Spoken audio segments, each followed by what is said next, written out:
Well, good golly, good evening, and hello, and welcome to another edition of The Slate. It is the Wednesday night edition of The Slate. It is, folks, I think this is like the second to last head-to-head Wednesday night that we are getting as far as professional wrestling goes. NXT, it's been officialized, it has been confirmed that they are going to be moving to Tuesdays moving forward. So I think as far as, head-to-head duking it out, NXT and AEW, I think we're done this week, next week, and I think that those are potatoes. Those are crispy fried potatoes. They're done. And you take the crispy fried potatoes, you put them on your plate, and you eat them when they're done. I love crispy fried potatoes. I just love it. Some people, and different from French fries, just to be very, very clear. It's not quite the same thing. Frying up potatoes, making them all crispy, is very different than your run-of-the-mill French fry. Well, look, we'll probably go through this another time because we do have a lot of stuff to talk about tonight, wrestling related on the slate on youtube.com/MrWarrenHayes. I'm so glad y'all are here to kick this one off tonight. Mr. Fretz is here. Good to see you, Mr. Fretz. Aaron Entertainment, good to see you as well. Flow Man as well. Evan Wright, how you doing, Evan? We've got Wrestling Shit Streak Saver, who is here as well. Pluggo has joined us. Fantastic stuff. Absolutely fantastic stuff. I am so excited. So excited to get this one going tonight. I'm so glad everyone is here. If you're enjoying everything that goes on here and you want a wee bit more, consider joining the Mr. Warren Hayes Show Discord. The link is in the description, of course. And completely unrelated to wrestling, but very much related to me. I am going to be watching Godzilla vs. Kong tonight, and I purposefully my social media presence today was about maybe 5% of what I usually do. Very, very, very. I muted a couple of things, but I was on, I muted the main hashtags. I've been going in. I want to stay pure and fresh, and I'm going into Godzilla vs. Kong tonight. Excited, but also very confident that our boy, the king of kaiju, Godzilla, is going to rip Kong a new one. So I will actually be live tweeting it as we're going along during the evening. So once we're done with NXT and Dynamite tonight, I'm going to flip gears and I'm going to watch more people get the shit beat out of them. Well, when I say people, I mean, large mammals get the shit beat out of them. So, yeah, if you want to hang around Twitter tonight, should be a good time. But, yeah. And tomorrow evening, of course, 9 p.m. Eastern, live recording of the Mr. Warren Hayes Show podcast. Please join me. Tomorrow is going to be an audience brings the topics evening. We did this before, I think last fall. I'm going to do it a second time. It was pretty cool. It's actually kind of like a raffle. You come into the live chat, you bring your topic with you, and we do raffles, basically, in the chat. If you have a topic, you can participate. And if you get picked, I get to talk about your topic for about 10 minutes. So there you go. Yeah. So it's fun. And no, you can't have 6 topics about contract signings. I just can't. You can't have me talk about contract signings for like a full hour or something. But you never know. I could, but at the same, in the interest of putting on something entertaining and fun for everyone, maybe it's not that good an idea. You know what I mean? Want to say hello to Zach Barber, who's in the chat. 5th generation Carney, Joseph with it. Hello to you as well. And Jason Germain, Presley, who left a super chat. Thank you very much, Germain. Says, go Team Green. That's right. There goes Tokyo. Go Godzilla. I have to DVR both shows tonight due to its Godzilla versus Kong tonight. I can't blame you for DVRing the wrestling tonight. It's part of my craft. It's part of what I do. You know, I want to absorb the stuff as it happens tonight, but I am definitely on the Godzilla train tonight. Choo choo, which is very different than the the Strowman Express. The Strowman Express and the Godzilla train, two very, very different things. Very, very different methods of locomotion. I can tell you that. Wrestling Plug Inc. left us a super chat. Thank you very much. He says, this Top Flight signed? I didn't know! Someone would have to tell me. Kong over Zilla? No, absolutely not. Absolutely. Okay, he's going over topics, potential topics for tomorrow. Okay, is Top Flight signed? Kong versus Godzilla. Over Godzilla, excuse me. Contract signings and lumberjack matches. Oh my. Also, Sting and Tony build model airplanes. Pretty much. Those are, I mean, you're hitting doing all the hits with that one for sure.'t you very much for your super chat, Pluggo. Let's go right ahead and start talking about WWE NXT tonight. The last evening before we head on over to Takeover, the 2-night Takeover that starts next Wednesday. Let's just go right ahead and read the copy off of WWE.com, which is provided to us by Jordan Garrettson. Thank you very much, Jordan Garrett's son. The Battle Royal to decide NXT North American title gauntlet of middleman participants is happening tonight. It's a long and grueling journey to an NXT North American title opportunity, and it begins Wednesday night in a Battle Royal clash. Dexter Lumis, Bronson Reed, Leon Ruff, Cameron Grimes, Sergeant Strong, Isaiah Scott, Pete Dunne, LA Knight, Kushida, Tyler Roost, Jake Atlas, and Austin Theory will compete to determine who will earn a spot in the gauntlet. Okay, so I know a lot of people seem to think that this is outrageously complicated. I don't see what the problem is. I think this is fine. They want to have a gauntlet eliminator match on the first night of Takeover to have the winner take on the champion on night 2. That makes perfect sense to me. And how are they picking these people? Well, they're having a battle royal, and those 6 people are going to be in the gauntlet at Takeover night 1 next week. I don't see there's anything overcomplicated with it, and even on top of that, this all makes sense. You know, you have basically your mid-card. These are all the mid-carders who are going to fight for a spot to get a chance at the mid-card title. Because, listen, this is what would happen if they had just sprung, let's say, the gauntlet match, and they had put like Tyler Rust and Kushida and Swerve and LA Knight and Pete Dunne and Roderick Strong. We'd be like, why these 6 guys? See, that would make then we'd be all like, why these 6 guys? Why these 6 guys instead of so on and so on and so forth? So I think this is cool. I think this works and it makes sense. It connects. It checks the right boxes. It's good stuff. Who will emerge victorious tonight? Well, look, if I'm booking this, I'm putting Roderick Strong. Look, here we go.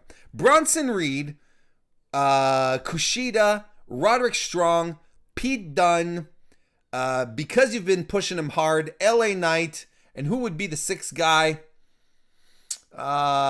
Who would be the 6th guy in here? I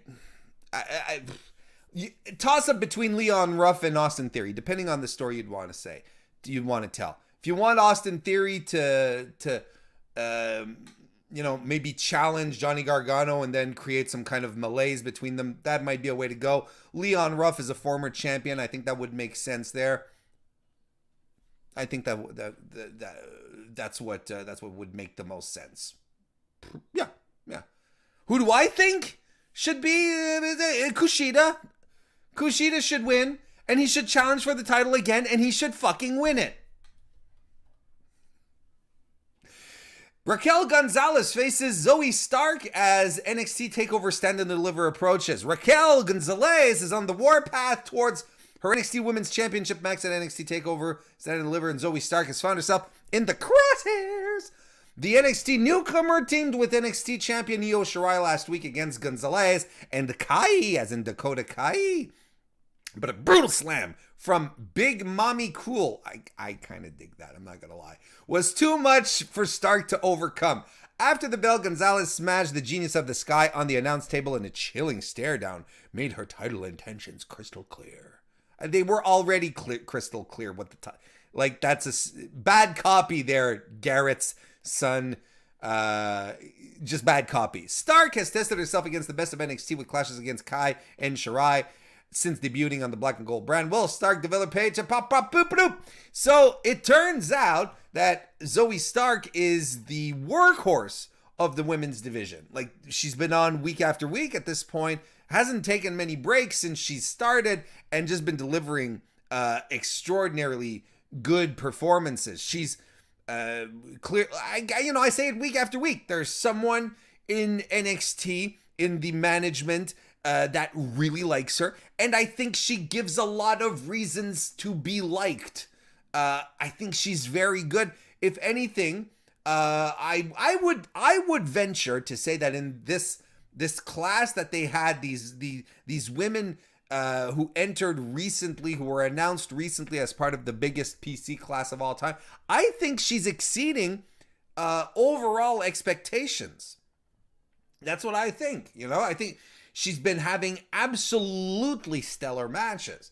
The thing that's a bummer is that she's kind of like the stepping stone at the same time. She's sort of like, she's not quite the gatekeeper because she hasn't been there long enough, but she's she hasn't been winning though. She has, so I mean, it's cool and all, and it kind of makes sense that she's fighting Gonzalez tonight because of her link with Io Shirai, but Io Shirai she's not there for friends. Io Shirai is the biggest tweener in all of wrestling right now. I really do think it might be in my head too, but like, she's not there to make friends.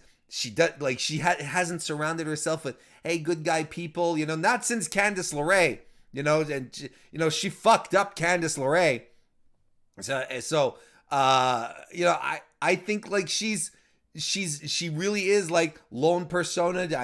My job is to come here and beat the shit out of people and go home, wait for my paycheck to be mailed to me as my boyfriend Evil makes me dinner. I think that's what her life is like. So the point being, Zoe Stark needs to start racking up some serious wins though.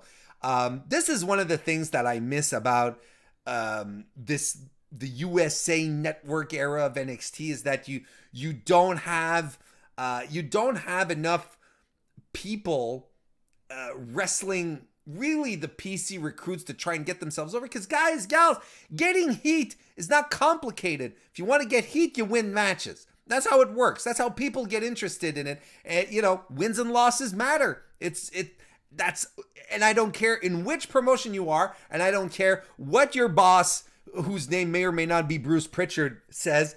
Wins and losses matter in the eyes of the audience. They really and honestly do.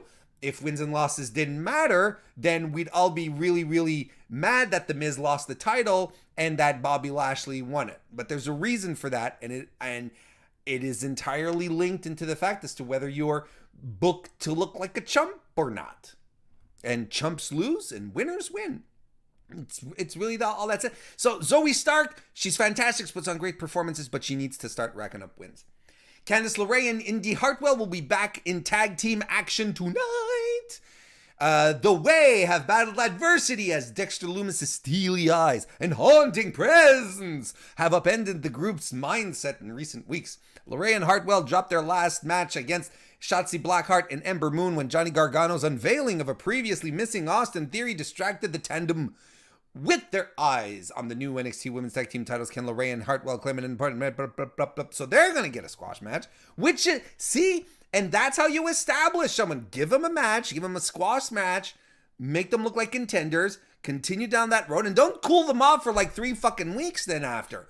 Like, do it. And it's not as if WWE doesn't have the trainees to do it. And they used to do this on NXT when it was on the network. they'd have, and for women and guys, they'd have an enhancement match where they'd come in and it'd last 5-6 minutes, do the job. The enhancement talent would get some offense in to look good, to put some of their knowledge to good use, but the main talent would win, and that's how you build it. Christ, it's so not hard. Caden Carter and Casey Patient Zero tempt fate with Tian Sha Showdown. Tian Sha let the Black and Gold brand know that they will not tolerate resistance, but Caden Carter and Casey Patient Zero are not heeding those warnings. Despite a pair of defeats for each against Xia Li, Carter and Catanzaro will take on Tian Sha this Wednesday. Okay, look, so it's all about the Tian Sha gimmick, and it works. I think it's fun. I think they look cool. I think it looks good. I think it's a good use of Boa. Xia Li has never felt more relevant than any time she's been in there, and she looks motivated. The vignettes work. The presentation package works. This is good. First, I'm glad Casey Patient Zero is back. That she's not. That she's back from her injury. That I keep telling you guys, I don't want wrestlers to be injured. I don't like it. They deserve. They all wrestlers should have long, healthy, prosperous careers. So I'm glad that her injury wasn't too severe, that she was out for too long. She had already been taken out with an injury. What was it, about 18 months ago? That lasted a whole long time, or 2 years ago at this point. So I'm glad that's going on, and I'm especially glad for Caden Carter, who I really like as well, because Caden Carter's fantastic. And when WWE sees a tag team, if one person on the tag team drops out, well, the tag team disappears, kind of thing. So, I'm glad she's back. But hopefully Tian Sha get some massive shine here. I'm excited to see this. Now, here's one thing that doesn't make sense. Roderick Strong to begin a new journey in a showdown with Cameron Grimes. It will be an all-new feeling for Roderick Strong as he enters the squared circle with Cameron Grimes without the comfort of his Undisputed Era brethren flanking his sides. Strong will go it alone after letting Kyle O'Reilly know last week that he was fed up with both O'Reilly and Adam Cole's actions. On the other side, Grimes is riding high with an embarrassment of riches and a statement win over Bronson Reed 2 weeks ago on the Black and White Ball brand.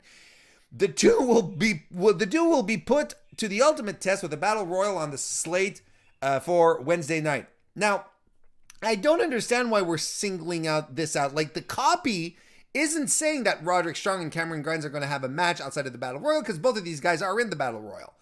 But they're heading for a showdown? Like, okay, so I get it. You guys want to enter a program with Roderick Strong and Cameron Grimes, but this is a really weird way to go about it, and making, because look, if there is a match between these two tonight before the battle royal, that makes zero sense.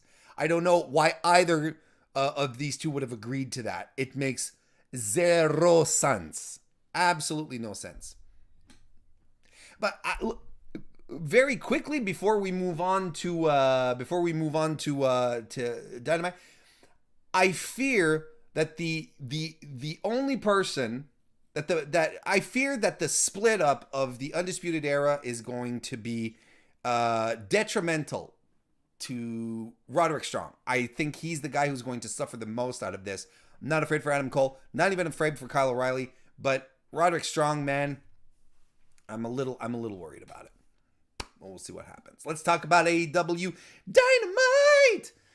Another big show they have set up for us tonight. So we have Arcade Anarchy. Oh, by the way, hello, Rick Poling. Welcome to the chat. Good to see you. And there's someone else I'm missing. Fifth generation Joseph with it. Fifth generation Carney Joseph with it. Right? Did I say hello to you? Well, I'm saying hello to you now. Welcome to the chat, both of you. AEW. The Arcade Anarchy match. Chuck Taylor and Orange Cassidy are going to end it with Kip Sabian and Miro tonight. If And apparently this is going to be the main event. Okay, so there's probably going to be some massive angle that should follow this. And the massive angle, if we're playing our cards right, is for Miro. Miro has to do something absolutely balls to the wall, ridiculously huge, destructive, and massive tonight. That's what he needs to do. He has to move away from. These. Look, I mean, he's highly implied that he doesn't want to work with Kip Sabian anymore in a wrestling capacity. He still says, "Hey, we can be pals, we can be buddies," but I feel like they're distancing him from the gamer stuff, which I think is a good idea. Look, the main events on Dark, what am I talking about? On Dynamite, typically end with a big angle, something happening that's rather massive. I think this is Miro's moment. I don't think it's a mistake that they're putting this at the end. They want to elevate Miro. I absolutely 100% see Miro destroying everyone, regardless of the outcome of the match. Chucky T, Orange Cassidy, Kip Sabian, just laying the shit out on destroying everyone. And I kind of think this is where he has to go. I'm excited to see where this is going to go. They're going to fight with arcade machines and whatnot. Okay, that's cool. I mean, with Chuck Taylor and Orange Cassidy, I'm super confident that this is going to be perfectly entertaining. I'm looking forward to it. And it will be the Dynamite preview, the Dynamite debut of Orange Cassidy's Pixies theme song. So that's always going to be, that's also cool. The Dynamite debut tonight of that. Mm-hmm. Want to say hello to Kristen Ashley, the First Lady of the MrWarrenHayes Show. Yeah. Because she just joined the chat. That's why I want to say hello. Hello. We're going to have the in-ring AEW debut of Christian Cage. He'll be fighting Frankie Kazarian tonight. They set this up nicely. Simple little angle, harken back to the TNA matches that they had. It's good stuff. Be curious. Quite honestly, I'm excited to see what Christian Cage is going to do. I really am. Excited to see how long this match is going to go. It's not going to be a squash, right? It's going to easily be a 10, 12 minute match. It has to be. You can't squash Kazarian. Doesn't make sense. But I'm really interested to see what they're going to do with Christian Cage. Probably is going to be looking for a very, very big, for a good performance tonight. I think pressure's on, right? Because there's a lot of people who are just waiting in the wings for him to screw this one up. But I don't think he would. Why would he? DGMC in the super chats. He left, first of all, hello and welcome. And he also left us a super chat. Thank you very much. Says, tune in to AEW Dynamite at 8 p.m. Eastern Time on TNT. And he signed it TK. Because DGMC is Tony Khan. That was revealed to me on the Discord a few weeks ago. Well, it wasn't revealed to me. I knew. We revealed the secret because, as many of you know, I'm on the AEW payroll, which is why I tweet mean things about WWE. I've been exposed. Hikaru Shida versus Tai Conti, not versus. Going to be in a tag team against Nyla Rose and the Bunny, Ali, with Vicky Guerrero and Matt Hardy. Sure. They're going to be establishing some more story here. They are heading down the trajectory of Shida and the Bunny having a title match. Look, as long as the Bunny, as long as there's finally like a storyline, something for Shida to do, and let's go for it. I'm excited to see if they have anything else in the wings for the women's division later on in the evening, because we can have multiple storylines for the women too. That's all I'm gonna say about that for now. But this is fine. Clearly, they're going to use this to advance this is how clearly we're going to advance some storylines here. We're having an exhibition match. QT Marshall is going to take on Cody Rhodes, and it's such an exhibition match that we need a special referee. Like that's how much of an exhibition it is. We're going to have Arn Anderson, who's going to join in as the special guest referee for this exhibition match. Okay, all right, it's an exhibition match, but look, it's all right. Well, we all know where this is going. More dissent within the Nightmare family. QT Marshall is, he's setting the pace to get the hell out of Dodge. And, last week he and Cody established, respect, this is going to be cool. We're going to be careful at each other. Cody's like, I'm not going to hit a crossroads on you. You can be sure QT is going to go all out on Cody. My prediction, he's going to injure Cody so that Cody can go off and do Road to Rhodes. Rhodes to Rodington. Cody goes on the road with Brandy. What's it called? Road to Riches. Roads to Riches? Roads to Victor. I don't remember. The reality show. This is going to be the way for them to write Cody off the show, is what I'm trying to say, so that he can go do his other show. QT's not going to hold back in no sense. Absolutely no sense of him doing that. As the Total Nightmare, see, that would have been funny. That would have been funny.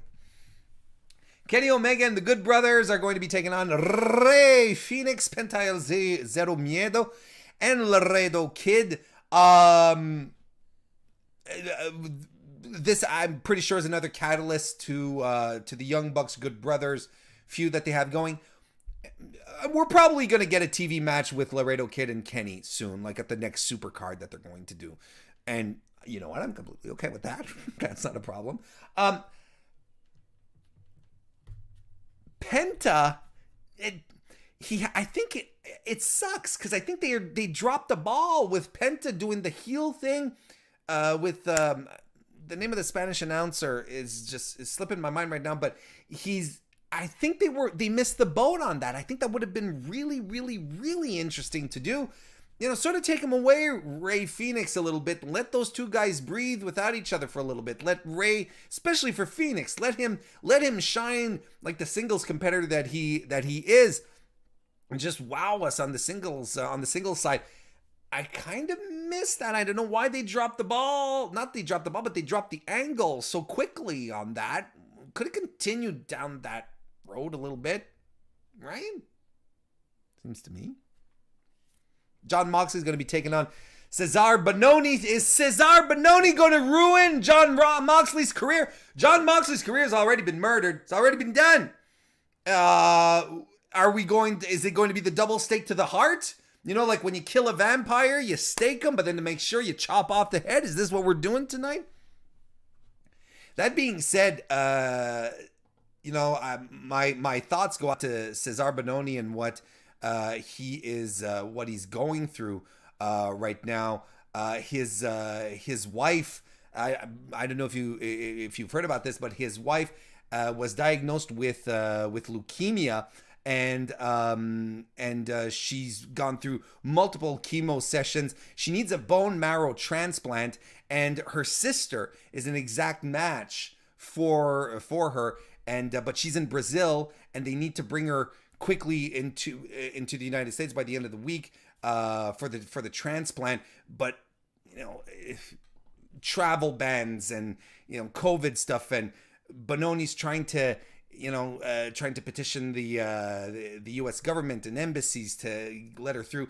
Much luck to him, and I know AEW is also involved.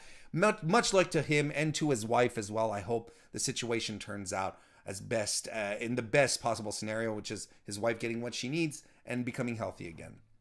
And to finish off Dynamite, we'll also have MJF's gift to the pinnacle, whatever that is. Hey, folks, it's about to start. NXT, AEW. Let's head on over. Let's get the hell out of here. Let's enjoy another evening of wrestling here on Wednesday nights. Thank you for joining me. We'll see you tomorrow, 9 p.m. Ta-ta!